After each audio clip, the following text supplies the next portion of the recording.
I don't think Keone needs to get any bigger. I think he's perfect the way he is. I agree. Go right in there now and at the same weight he was last year at the Olympia and probably be top 5 at the Olympia. I could imagine 90% of the men's physique guys take more than Keone. You're probably right. So right now, you're probably right. If Keone were to announce tomorrow, I'm going to the open class in 2025. I've had fun of the 212.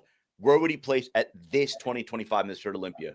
I created Species Nutrition with one mission in mind: to provide bodybuilders and serious athletes with no-nonsense supplements that work. I put my name and reputation on every bottle of Species Nutrition products.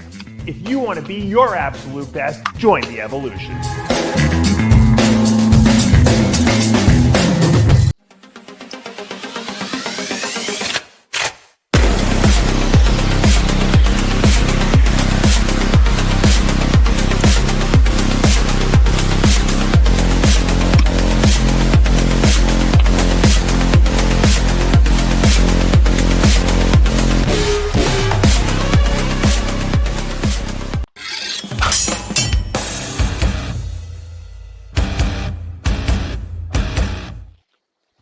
RX Television, RXMuscle.com. I'm Sadiq Faruqi. This is Iron Debate. The show is back, and we are so glad to welcome you into the 2025 Iron Road to the Olympia. Let's bring in our esteemed panel here, as we are joined, of course, by Dave Palumbo, Mahmud Aldur, now 4 weeks out from the Classic Physique Olympia, and Leo Mayrhofer. Leo, we're going to start with you because you just had some interesting tidbits, some information. You just trained with Mike Sommerfeld. Now, many consider Mike Sommerfeld to be truly maybe the prohibitive favorite coming in for that Classic Physique, that vacated Classic Physique Olympia title. What could you tell us about what you just saw out of him 4 weeks out? Well, I know that Neil Hill was also on my podcast yesterday, so we'll have him on Sunday. And he told me Mike is like about 8 pounds out from the weight limit. And he's striated glutes. He looks really polished. His skin is amazing. His X taper is even better. He closed the gap he had between his thighs and the back shot, which was, I would say, his only real weakness, because his legs look smaller from the back. From the front, the legs are sweeping like insane. From the side, it's like horse legs. The guy looks so aesthetic, and to me, it's like, I don't see anyone beating him. No way.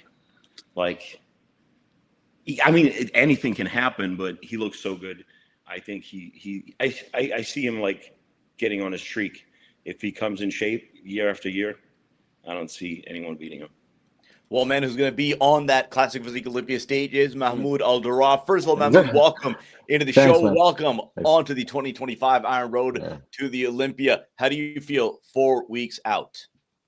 I feel good. I think I look better than I did in Alabama. I'm ahead. I'm about maybe six pounds out from my weight. But yeah, I'm hoping to bring in a nicer look than Alabama. Fixed a few things, brought up my legs a little bit in the last 8 weeks, I would say, since the show. I'll probably be in maybe 5% more conditioned, and I was already very conditioned at my last show. But yeah, it's my first time doing Classic, and I didn't honestly believe or think that this would even happen. So this is all, any outcome is positive for me. Biggest difference prepping for the 212 Olympia years back versus prepping for the Classic Physique Olympia? Drug wise, I'm on way less stuff. I'm on what I call on Greg's Doucette, I call the dad cycle, which is so I'm on that, so health wise, I'm great. My blood work everything's fine. And I was honestly doing the same cycle when I was not competing during the last 7 years. So I was on that every summer. So I was like, let me try and diet and just see what happens, And I think that's the biggest difference. Other difference is food. I don't eat as much, which is great. I only have 3 solid meals a day, 2 shakes, and that's it.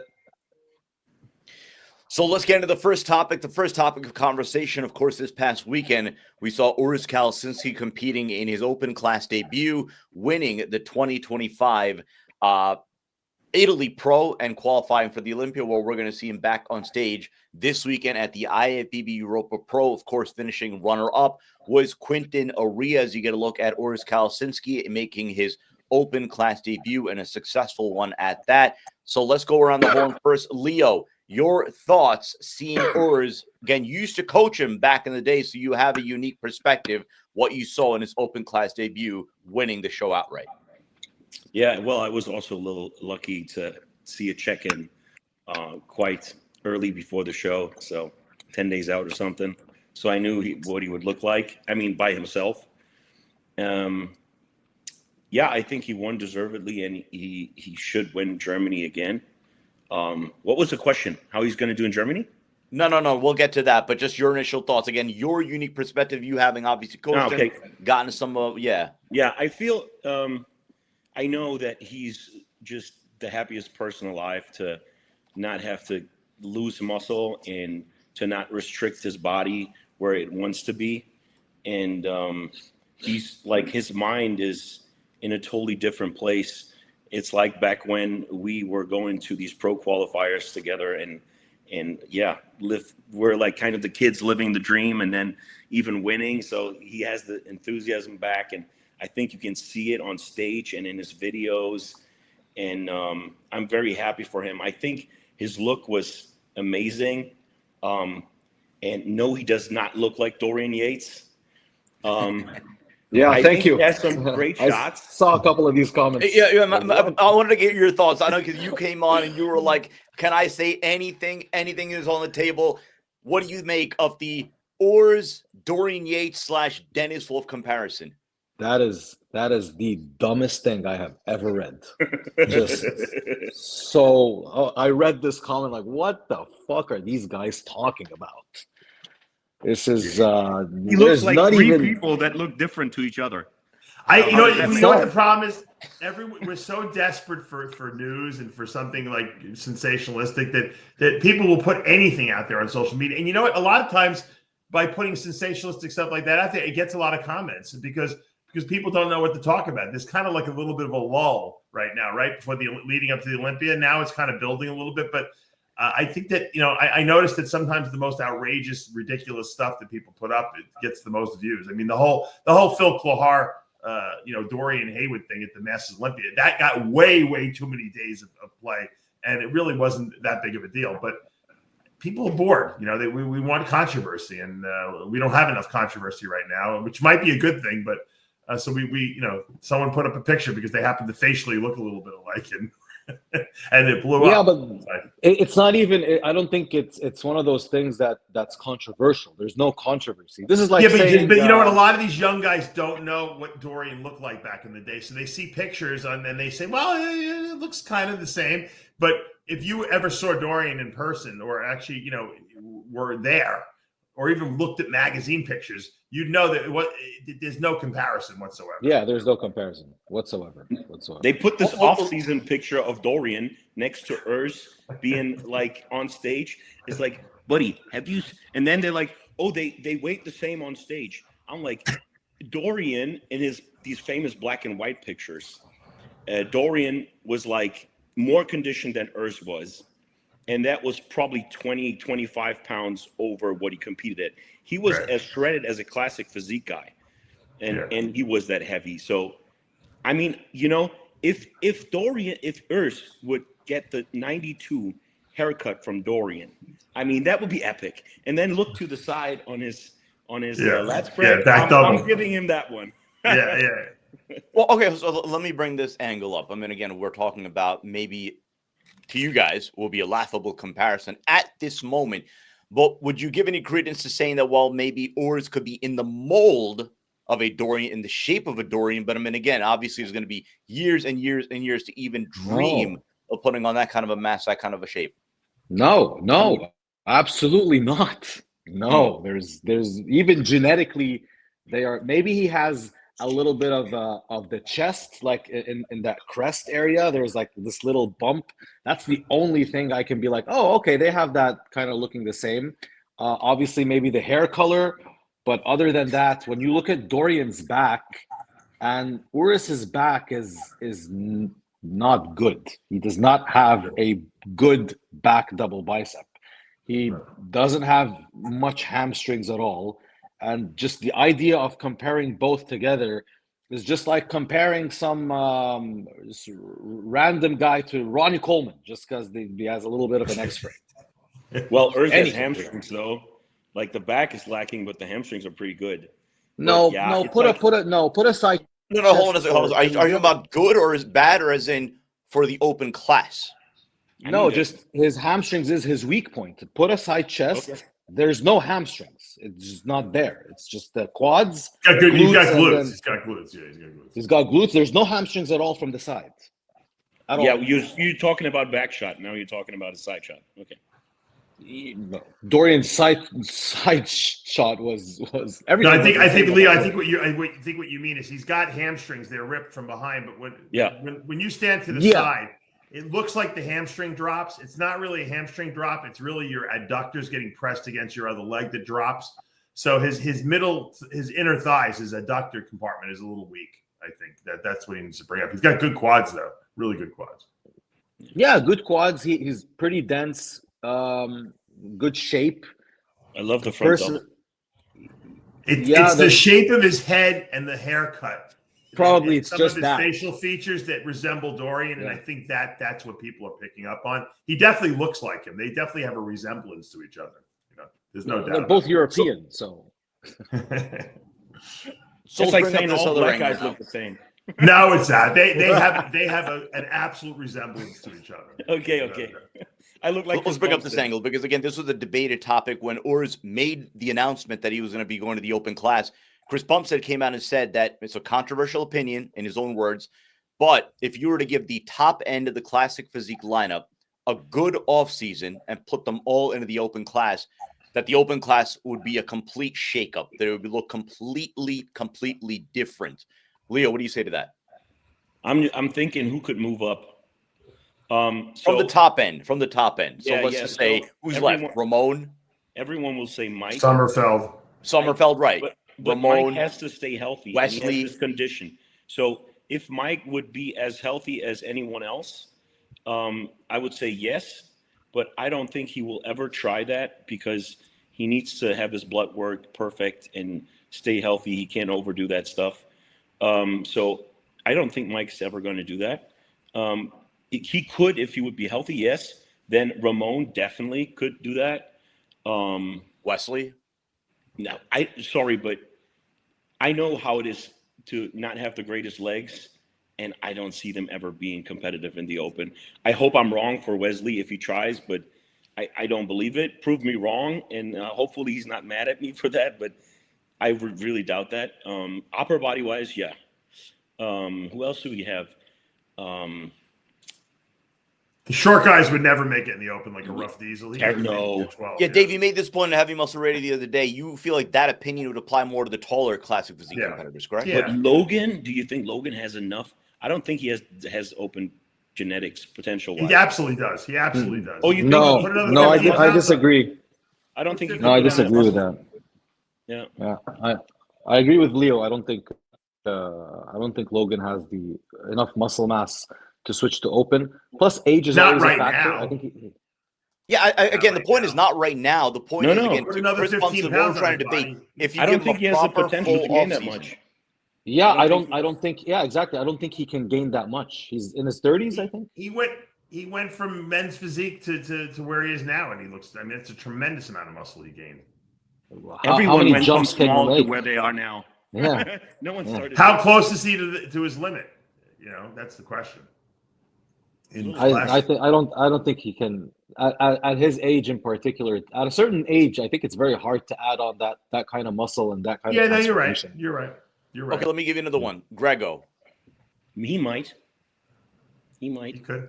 He's with Aceto. Aceto is usually also very conservative. So if he goes to Chet Nichols. Listen, is is there a classic guy out there who's young, who, if they felt they could do it, wouldn't go to the open class? I say probably 98% of them would. There's maybe a couple guys that have some medical issues. Maybe they don't want to push the envelope too much. And I understand that. But I think most classic guys go to classic because that's where they fit in when they're younger. And then all of a sudden they start to grow, like Urs. And all of a sudden they're like, I can do this open thing. I still got plenty of years left under my belt. And there's a lot more glory, a lot more money. And I'm still going to be classic. I'm just going to be classic in the open division, and I'm going to beat a lot of these guys because I have a better structure than them. So I think it's a great idea. We said it right from the beginning, Chris Aceto and I. The classic division is really a farm system for the open. Not everyone will cross over, just like not everyone goes from playing minor league baseball to major league baseball. But if you can do it, why not? I mean, there's a lot more glory and money, and let's face it, we're not doing this for as a hobby. Most guys are doing this to make a living. And if you could win, $400, $500, $600,000, $700,000, winning the Arnold or the Olympia, Dubai, Pittsburgh. I mean, who's not going to do that? I mean, you'd be crazy not to do that if you can. What's the name of that Russian kid? There's this new classic guy. I think he's competing soon.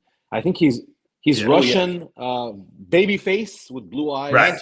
Anton. Yeah. Anton Ratushny. Anton Swole, yeah. There's another one that I don't think that's just him. I know who Who's you're talking about. You talking about the 21-year-old kid? I think so. Yeah, very small waist, ginormous legs, huge arms. Was he Brazilian or was he Russian? Okay. I think he was Russian. Oh. Yeah. You mean the guy that just trained with Hani Rambot? No, I haven't seen him with Hani. No. Okay, well, let me throw a couple of names. Jose Manuel Munoz, if we're talking about young classic physique competitor, right? Okay. Yes. The guy who finished 11th in his debut last year, guy out of England, Niall Darwin. He might also have the potential to get really big, maybe. He put on a lot. Like when you look at him in 2022 or so, or 23, he put on a lot. You know who I'm thinking of too? He went to 212 and came back. And I think he's also pretty young. His name is Valentin Petrov. He won the FIBA. Sure. Yeah. Yes, that's what I'm talking about. Yeah. He has such a good physique. I was like, why did you do so bad in the 212? Maybe he was not in that condition that he needed to, because this guy has a crazy good. I love his physique. Let me ask you this, Mahmud, because again, you transferred from 212 into classic physique, right? Now, this is a point of debate that I feel like we've had for a few years now, and that is he's gone. Oh, he left. He's like, I'm out. I was gonna bring up the fact that, and Leo, maybe you can answer this as a classic physique competitor. Like Dave and Chris made the point, and Dave just reiterated it right now, that classic physique is essentially now kind of a farm system, right, for the open class. I tend to disagree, because I feel as if there are a lot of classic physique competitors who just prefer that look. This is the look that they feel as if allows them to bring the best. Urs was carrying a lot of size, right? There were a lot of questions to whether or not he was going to stay in the open, right? I mean, Steve Weinberger said it himself. I interviewed him after the New York Pro. He openly asked the question, look, he's looking very big. I don't know if he's going to stay in classic. Maybe he's going to the open. But to you, you yourself, your fellow classic physique competitors, is there a segment of you that say, we just like this look, we prefer to stay within this frame, within this look, and not necessarily chase the open? Oh, no, I think Urs is a really good example for people to go after now that they see it, that it's also like possible to do well. So it will, and I think most of the guys turn pro open, then they stay open. But a lot of classic guys that just grow too much will be like, well, Urs did it. I keep growing. Why shouldn't I? And it could really reshape the open criteria also a little bit. It could bring better posing. So the other posers will be like the other competitors will be more eager to, put some work into their poses because if you win the Olympia and like number 10 outposes you by a landslide, I don't know that doesn't feel good. If you're the best in the world and you're outdone in a certain, area. So maybe I think a few guys will move up. I think Ramon also said he will eventually move up. He just doesn't know which year, but it's going to happen. This is the way I look at it. There is more than just the competition aspect of it, right? There's a marketability aspect. You don't think there is a crop of classic physique competitors, and again, I wouldn't know what the percentage is, that say to themselves, look at how Bumstead did, right? Being the flagship bearer of the classic physique division, right? It's a very marketable look, as is men's physique just to an extent now. Do you look at that from a perspective of, all right, look, I would have to put on a ton of size in order to chase that rabbit. Urs is a big dude. He put on a lot of size, but this has been progressive over the course of the last 3 years. Is that realistic for the vast majority of classic physique competitors? I think hard to say. Probably for most of the guys, they don't have that hypertrophic potential. I would guess. I don't have it. I can't be an open guy ever. Like, I have a hard time filling classic out. So I can't look into people's muscle fibers. I would need to know more about their history and how they grew into what they are right now. But I think a bunch of people will take the same route. And obviously, like, same with Keone. I'm like, dude, you get second at the Arnold in the Open. You win 3 times as much as, like, 3 times an Olympia win. Like, all the 3 Olympias he won, he gets less money than getting second at the Arnold and Open. So the Open class and being an aesthetic guy in the Open class, that's also something the people are looking for. So you're more marketable in the Open class. You don't have that much, aesthetic competition in the Open class. You get actually more eyeballs. So I think the Open class is still more beneficial financially for the athlete. 2 words: Lee Priest made his whole legacy in the Open class, and he was always the shortest guy on stage. So I think if you have the ability to move to Open, whether you're coming from 212 or you're coming from Classic, you should make the move. Not everyone has the ability to move like that, because a lot of guys can't mentally mobilize enough muscle, and say to themselves, you know what? Yeah, I started in Classic, but really the end goal is to win the Mr. Olympia in the Open class. I have the tool set. I have the structure. I'm going to put the muscle on. I'm going to put my nose to the grindstone. Not everyone wants to do that, but the people who can do that should do it. It's silly. You're putting all this, you're putting the same drugs into your body. You're putting the same stresses on your body. You're going to the gym. You're doing the diet. You might as well get the rewards, like Leo said. You might as well cash in and make as much money as you can and be as pop. I would rather be, like he said, number 1, 2, or 3, or even top 5 at the Mr. Olympia in the Open than win the Classic Physique Olympia 5 times. It's just, I don't know. I think more. But people, are you though? Are they taking the same drugs in the 212 as they would in the Open? Yes, they are. Yeah, the men's physique guys take the same drugs as the Open guys. Now, are there people that go overboard and take too much? Yeah, well, there's guys that do that in the bikini. There's bikini girls that take trenbolone and testosterone. That doesn't mean they should. It just means that there are people that do that. But the majority of people, I think, in Classic and in Open take the same drugs. Yeah, I do. Let me wrap this topic up with you. I mean, again, before you got cut off, you might be an exception, Durrah, because you can't. If you take it, you'll never make the weight. But most people take the same drugs. Okay, yeah, because I noticed. I had to significantly reduce everything to bring myself down to 187. So right. You're a different circumstance. You're not the typical. Yeah. I suppose, but I would think Keone being genetically superior, I would think that he would still be on much less drugs than some of these Open guys, and if he'd had to switch, I think he'd have to increase everything.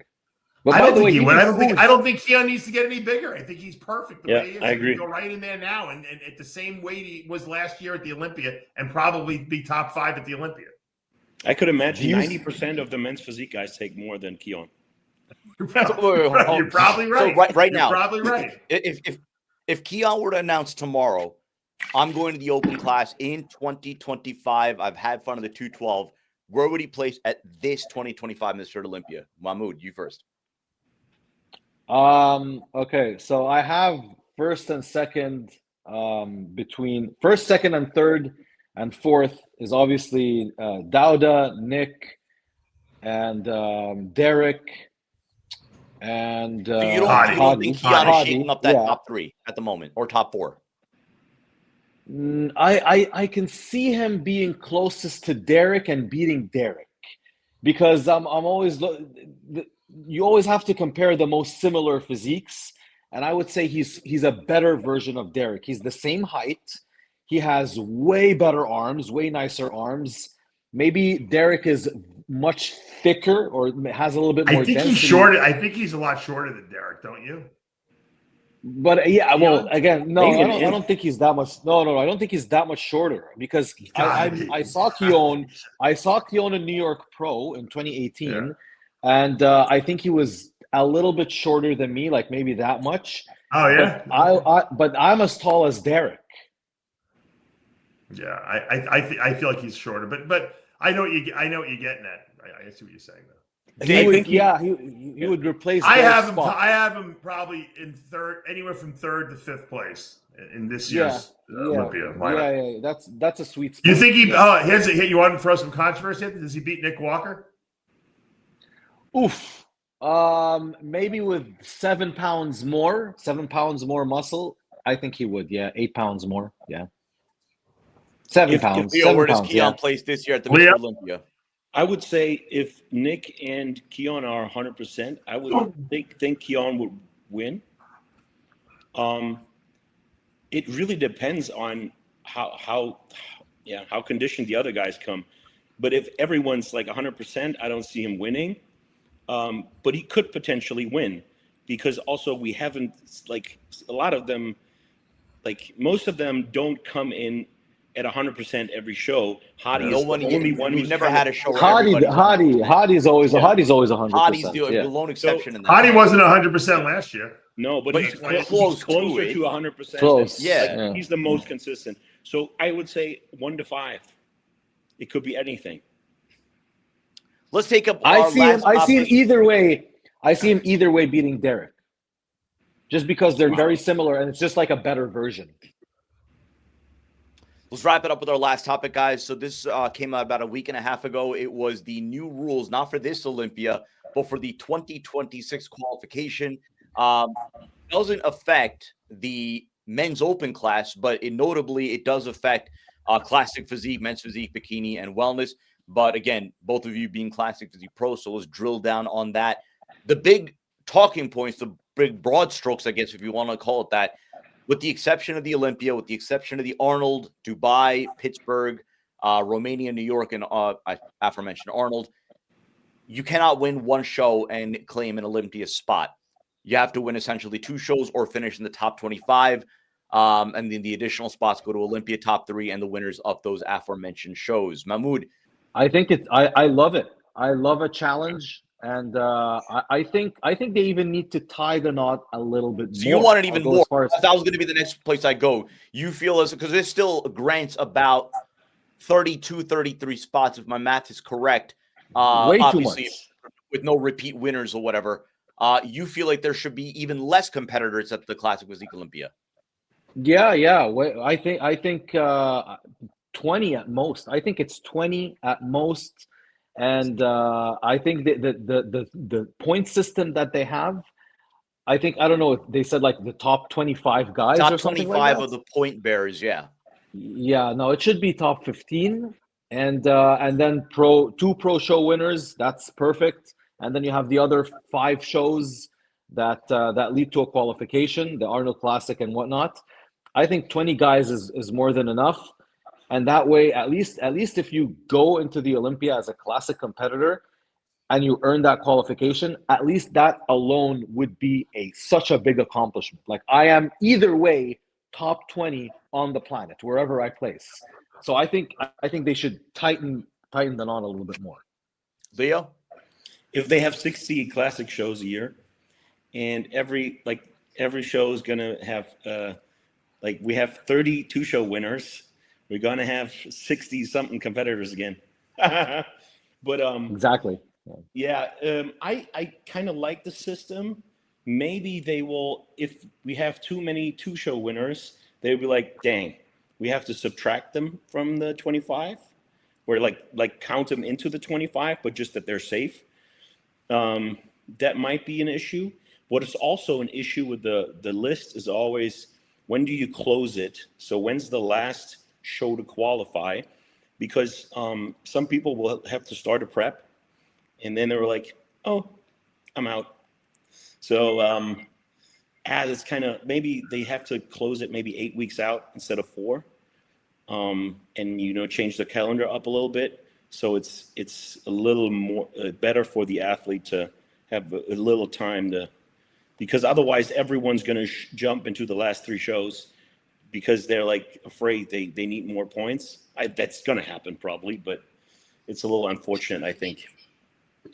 But I like the fact that I like the reduction, and I don't think it's bad. I mean, if I would ever win a show, I'd probably be good enough to get enough points in the following shows. And I don't personally compete on the hell of a drugs that I'm like done after a show and I'm hospitalized. So I can do 5-6 shows. I don't mind. And if I win one, I'll get enough points. So I don't really think it's going to be that much harder for people that have some endurance. Maybe for people that are like start binging every time after they have a show, then that's going to be hard. I want to make a comment, Sid, because I have to go because I have an appointment. But I'm going to throw something. I've been thinking about this very deeply, and I have another solution. I'll throw it out there. You guys can debate it when I leave. Why not make it the top 3 at the Olympia? The first place at the Arnold, New York Pro, Pittsburgh Pro, Dubai Pro, because those are the highest prize money. I think Romania has a very high prize money. So you're going to get a good lineup at those shows. So that brings us up to about 10 people, right? And then 5 more people get invited. Now, how do you invite 5 people? Well, the judging panel of the Olympia sits down at some kind of conference they have toward the end of the year, and they decide, looking at all the winners of all the shows, of the rest of the shows throughout the whole year, they decide who the next best. I mean, it doesn't have to be 5. It could be another 10 people if you want, 15, whatever, 7 people. They invite 5 to 10 more people in that lineup that they think actually will do well at the Olympia. So it's kind of an elimination round type of thing, right then and there. And so they invite 15 to 20 people in every class. And 15 to 20 people will be in every class. That's the max. Only if you want to qualify for the Olympia directly without having to worry about being, selected, you have to win one of the major shows or place top 3 at the Olympia. And that's it. That solves your problem. The way the point system is now, the weakness to it is you can place 2nd through 5th and never win a show and make it to the Olympia if you do enough shows. And that person will never do well at the Olympia. So as far as I'm concerned, they're a workhorse, but they probably don't deserve to be on the Olympia stage.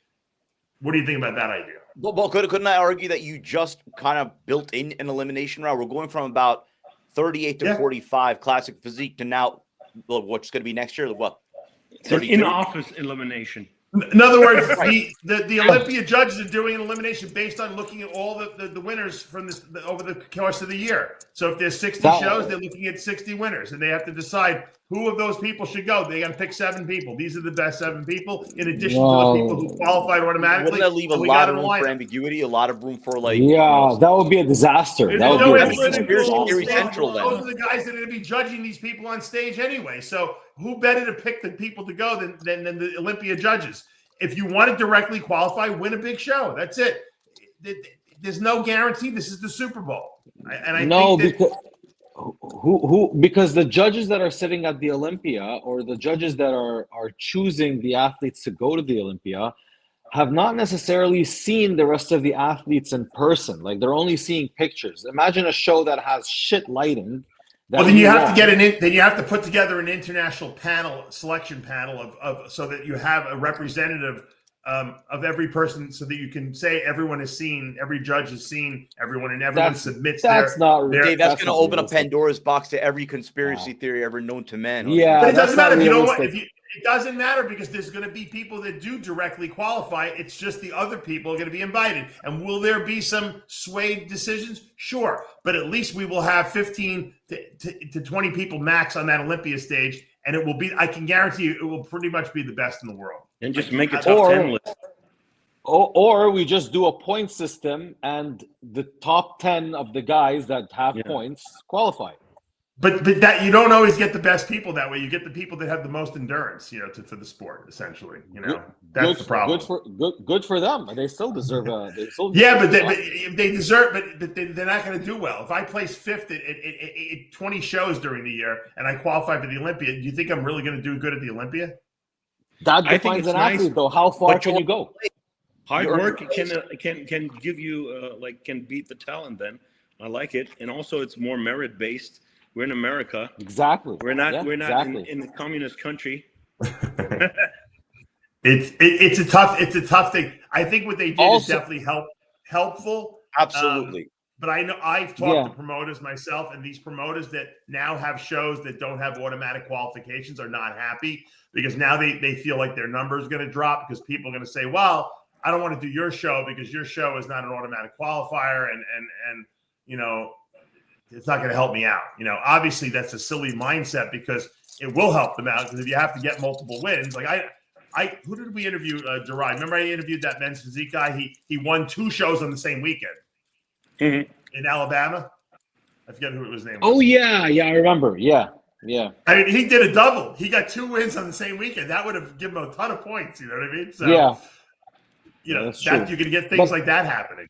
But the biggest conspiracy that's going to arise from the judges choosing who goes to the Olympia is the first thing people are going to go to. They're going to go to their social media, and they're going to be like, "Oh, okay, well, it's basically the most popular guys," or to what it seems like. Maybe there's going to be some kind of bias to, hey, let's bring in the most popular. Well, you still have to, but you still got to win a show. No one's going to invite someone who hasn't won a show. But to Mahmoud's, a Spanish judge would be like, that one hot athlete out of Spain. That's my pick. But that's one vote. That's one vote. So if you only get but his vote again, you're opening up way too much interpretation under that. There's no interpretation. If you win a show and they throw all the winners into the hat and they look at who the good winners are, they pick the best. It's going to happen on the stage anyway. So, but then you're going to be looking for judges who have seen all these athletes in person. That doesn't make sense. There's guys like Steve Weinberger who goes to every major show. So he's seen the majority of them. And Tyler Mannion has seen the other majority. I've done shows where there was no Tyler and there was no Steve. Hold on. Between Tyler, Steve, and Sandy, they probably see 98% of the shows through the whole year. So. No. There were none of them were in Alabama. None of them were in Utah. Yeah, also not it won't work. And do you think the winner of Alabama and Utah are going to win the Olympia? No, I'm just breaking your balls. I'm breaking your balls. But the point I'm making is that there has to be a cutoff somewhere. You know what I mean? At some point, next year, you winning Alabama won't qualify you for the Olympia. Yeah. Well, may the toughest man survive. Let's see how many shows you can do a year. Yeah. Let's go. Yeah.